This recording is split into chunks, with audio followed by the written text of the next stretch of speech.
Welcome to Hindi class. जैसा कि आप हिंदी भाषा माधुरी क्लास 1 पाठ 14 वाले की मूछें। तांगे वाले की मूछें के साथ साथ आज हम यहाँ सीखेंगे चंद्र बिंदु वाले मात्रा। देखिए फर्स्ट पेज है आप लोग का, इसमें सारा आपको चंद्र बिंदु की मात्रे वाले शब्द दिए हैं, इसे पढ़िए। अब आगे देखते हैं तांगे वाले की मूछ। आइए बच्चों पढ़ते हैं हम तांगे वाले की मूछें। एक बार हम सब तांगे से गांव जा रहे थे। रास्ते में एक कुआं था। उसके चारों तरफ बहुत सी झाड़ियां थीं। रंग बिरंगे फूलों पर तितलियां मंडरा रही थीं।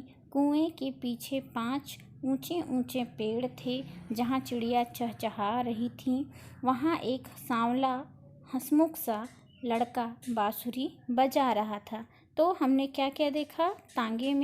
तांगे से गांव जाते समय क्या क्या देखा? हमने देखा रास्ते में कुएं देखे, रंग बिरंगे फूल देखी, झाड़ियां देखी, चिड़ियों की चहचहाने की आवाज़ सुनी और एक हंसमुख सांवले रंग का लड़का था जो कि बांसुरी बजा रहा था। अचानक तेज हवाएं चल पड़ी और आंधी के साथ साथ बूंदें भी पड़ने लगी। हम सब ठंड से कांपने लगे। चारों ओर अंधेरा छा गया। घोड़ा हाँफ रहा था। उसके गले में बंधी घंटियां जोर से बज रही थीं। तांगे वाला घोड़े को और तेज हाँकने लगा। अंधेरे में उसकी मूछें बड़ी डरावनी लग रही थी। तो इसमें क्या हो रहा था? बहुत तेज़ से अचानक हवा चलने लगी, बूंदें पड़ने लगी, सभी को ठंड लगने लगा। और वो जो मूछ वाला घोड़े वाला था वह क्या कर रहा था? घोड़े को तेज़ से भगाने लगा। घोड़े की घंटियाँ तेज़ तेज़ से बजने लग गईं। इस प्रकार से और अंधेरे में उस तांगे वाले की मूछ डरावनी लग रही थी। तांगे वाले की मूछी डरावनी लगने लगी। ठीक है, अब आगे।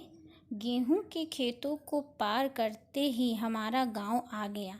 मैंने जैसे ही पाँव तांगे नीचे रखा, तांगे वाले ने मुझे उठा लिया और आंगन की ओर भागने लगा। मैंने भी उसकी मूछें पकड़ ली। अरे यह क्या? यह तो चाचा निकले। यह वह बच्चा सारा कुछ सोच रहा था कि तांगे वाला उसे लेके क्यों भाग रहा है। ऐसे में इतने में ही उसने उसके मूछ पकड़ ली और मूछ निकल गया। तो यह पता क्या चला कि जो तांगा वाला था वह उस बच्चे का चाचा था जो कि उनको स्टेशन लेने गया हुआ था। तो इस प्रकार से तांगे वाले की मूछ समझ में आई। क्यों डरावनी थी? क्योंकि वह उसकी अपनी मूछ नहीं थी, वह तो अपने भतीजे को लेने गया था। अब बच्चों आगे चलते हैं, देखते हैं हम अभ्यास। पहला मौखिक उत्तर दीजिए। क, कुएं के पीछे कितने पेड़ थे? कुएं के पीछे 5 पेड़ थे। ख, सांवला लड़का क्या बजा रहा था? सांवला लड़का बांसुरी बजा रहा था। ग, घोड़े के गले में क्या बंधा था? घोड़े के गले में घंटी बंधा था।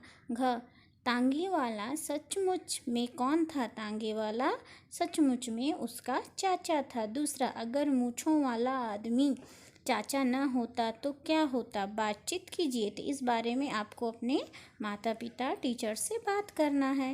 तीसरा, इस पाठ में आए चंद्र बिंदु मात्रा वाले 2 और शब्द छांटिए एवं लिखिए, जैसे तांगे।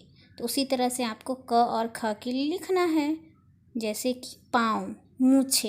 ये दिए गए शब्दों से वाक्य बनाइए। इन शब्दों से आपको वाक्य बनाना, जैसे गांव, ऊंचा, पाँव, आंगन, मूछे। गांव मेरा अच्छा गांव। इस तरह से आप इसके वाक्य बनाएंगे। ऊंचा, यह सबसे ऊंचा खंभा है। ऐसे पाँव, मेरे पाँव हैं। इस तरह से आंगन, मेरे घर का आंगन बहुत बड़ा है। मूछें, मेरे मामा जी की मूछें काली काली हैं। इस तरह से आप लोग इन शब्दों के वाक्य बना सकते हैं और नए वाक्य को पढ़ेंगे, लिखेंगे।